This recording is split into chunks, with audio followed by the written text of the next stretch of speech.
Hello good morning. તો આજે અમારા ઘરે આવી છે કિયા અને આવીને તરત મમ્મી ઘઉં સાફ કરતા હતા તો એ બેસી ગઈ ઘઉં સાફ કરવા. જુઓ એમાંથી કાંકરા ગોતી ગોતીને વીણ થઈ છે ક્યારની.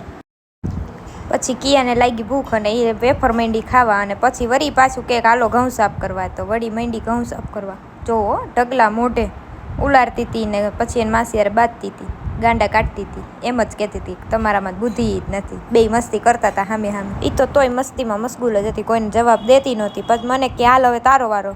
પછી અમે બે મીંડા મસ્તી કરવા જોરશોરથી. કોઈનું કાંઈ સાંભળે નકર કાંઈ. એ એનામાં મશગુલ હતી. પછી કે હવે થોડીક વાર કે હાલો કે હવે નાહી ધોઈને તૈયાર થવાનું છે. ત્યાં તો નાહી ધોઈને થઈ ગયા અમે તૈયાર ને પછી ગયા મામાના ઘરે. ત્યાં હતું જમવાનું. તો મને કે હાલી કે આપણે મામાના ઘરે જવું. પછી અમે ગયા મામાના ઘરે જલ્દી. ત્યાં મામીએ બનાવ્યું હતું ભાત વઘારેલા, કારેલાનું શાક, રોટલી, વેફર અને ઠંડી છાશ. મસાલાવાળી છાશ હતી. અને એટલે જ જાણે બહુ ન ભૂખ લાગી હોય, હુંડો એક થાળી એક ભાત લઈ લીધા હતા. કે આ તો બધા પૂરા જ કરી જવાના છે.